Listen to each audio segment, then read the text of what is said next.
Hello everybody. Now we'll discuss regarding the basic fundamentals regarding the fatigue failure and the definitions of endurance strength, endurance limit, complete reverse stresses, then different basic definitions of modifying factors and different things that we'll discuss. Now first of all, let us have a definition of the fatigue failure. Okay, the fatigue failure is also known as a fluctuating failure or alternating failures.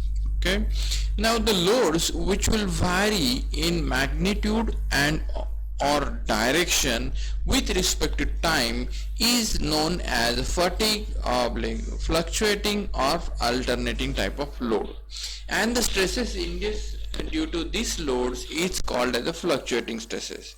That means the fluctuating load or fatigue loads will change the magnitude or direction or both the things simultaneously with respect to time. These type of loads are called as a fatigue, fluctuating or alternating type of load, and similarly the stresses induced due to this type of loads. Now generally these fatigue load or fatigue stresses are below the yield limit. The stress considerably below the ultimate strength and quite frequently below the yield strength, then such a failure is called as a fatigue failure. Generally we are saying that is if a component is safe when the induced stress in the component is less than the SYT by Fs. But the statement which we have written here that says that is the stress induced below the ultimate strength and quite frequently below the yield strength, then such a failure is called as a fatigue failure. That means component will fail below the yield limit, then such a failure will be declared as a fatigue failure. Now why it is going to happen? As I have already said in the last lecture, that is we have done the basic assumption in the SOM, that is material is homogeneous and isotropic, but none of the material is a homogeneous and isotropic. For that this assumption is not valid.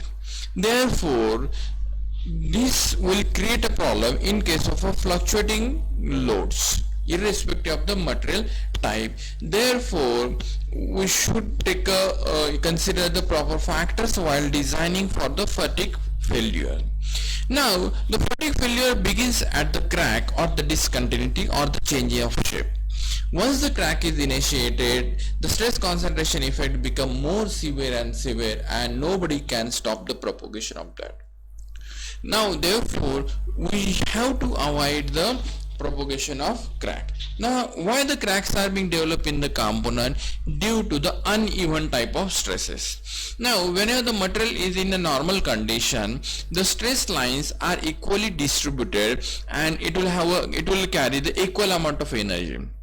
Now whenever we are going to apply a sudden load, that will change with respect to time as well as it will change the magnitude also, then the material will be in the uneven conditions. The stress line will change, the distance between the stress lines will vary, and these uneven stresses will create a problem, and that will lead to the crack to relax the stresses. And once the crack is being started, nobody can stop that crack. Therefore it will lead to the failure of the component. Now let us have basic fundamentals how the fluctuating stresses are going to behave. Now let us have this diagram of the stress versus time is there. This is the stress versus time is available. This is the maximum amount of stress, this is the minimum stress, then this is the line for the mean stress, that is sigma m, and this is the alternating stress, that is sigma a. Now this is the maximum, minimum, mean and alternating stress. Then the sigma m, that is the mean stress, will be calculated as sigma max plus sigma minimum by 2, and sigma a will be calculated as sigma max minus sigma minimum by 2.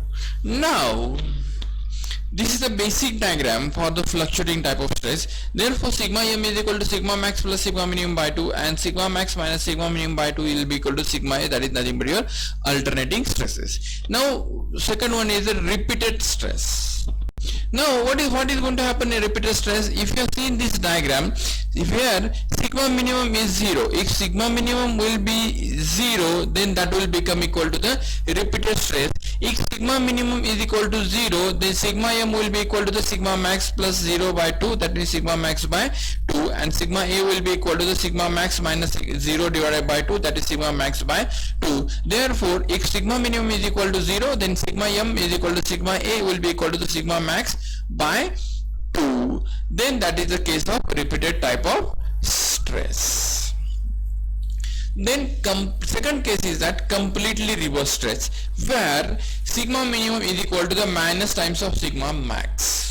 Sigma minimum is equal to minus times of sigma max. If sigma minimum is equal to minus times of sigma max, then what will be definition? Sigma max plus sigma minimum. What is sigma minimum? It is minus times of sigma max. Therefore, sigma max minus sigma max will become equal to 0. Therefore, sigma m will be equal to 0, and sigma a will be equal to sigma max minus sigma max divided by 2. That will be equal to the sigma max. That means in case of a completely reversed load, sigma m is equal to 0, and sigma a will be equal to the sigma max. That means whatever this line is there, if this line is going to touch to this location, it is a repeated stress. If this line is going to touch to this line, then this will be equal to the completely reverse type of stress. Then next definition in the case of fluctuating load, that is the endurance limit and endurance strength. Now, first definition, that is the endurance strength, or it is also called as the fatigue strength. Generally, it is being denoted as a SF. Now, it is the value of the completely reverse stress. Completely reverse stress means sigma minimum is equal to 0, and sigma minimum is equal to the minus times of sigma max, and sigma m is equal to 0, and sigma is equal to sigma max. That is, it is the value of a completely reverse stress that the standard test specimen can withstand without failure for given number of cycle for finite number of cycle. Now this given number of cycle, it is the most important thing. That means endurance strength is related to the finite number of cycles. Then second definition, that is the fatigue strength or endurance limit, or fatigue limit or endurance limit. Generally it is being denoted as SC. What it says, it is the maximum value of the completely reverse stress, where sigma m is equal to 0, sigma a is equal to sigma max. Okay, then sigma minimum is equal to the minus times of sigma max. It is the maximum value of completely reverse stress that the standard test specimen can withstand without failure for infinite number of cycles. That means endurance limit is related to the infinite number of cycle, and endurance strength is related to the finite number of cycle. SF is related to the finite number of cycle, and AC is related to the infinite number of cycle. To remember this, I will give one clue. Remember that limit does not have a limit. Limit does not have limit. That means endurance limit is related to for the infinite number of cycle, and endurance strength is related to the finite number of cycle. Now second one, that is nothing but a SN curve. Now this SN curve is being developed by the R.R. Morey rotating beam test. Now what is this SN curve? It is the endurance strength. Strength means it is a finite number of cycle. That is endurance strength versus number of stress cycles are there. That is N. Now what is this? That is this is SF and this is the N. Now this is the graph of R.R. Morey test. This is the representation for AC, and this is the SUT. Now generally the value of SF will be below the SUT will be there. Now this from this point to this point, it is for the finite cycle, that is the endurance strength, and beyond this it is the infinite life. That means it is the endurance limit is there. Then this endurance limit is having a certain relationship with the ultimate tensile strength, that is SUT. Generally the value of endurance limit, that is SC, is being taken as between the 0.4 to 0.6 of SUT, but generally that value is being taken as the 0.4 to 0.6 of SUT or 700 MPa, which will be the less for the wrought iron steels and alloy steel, and for the cast iron, that is the brittle material, it will be taken as 0.45 of SUT or 275 MPa, which will be the minimum that will be selected. Then these factors of endurance limit modifying factors are being considered, because this what are the RR Moore test is being considered, that is for the polished standard test specimen.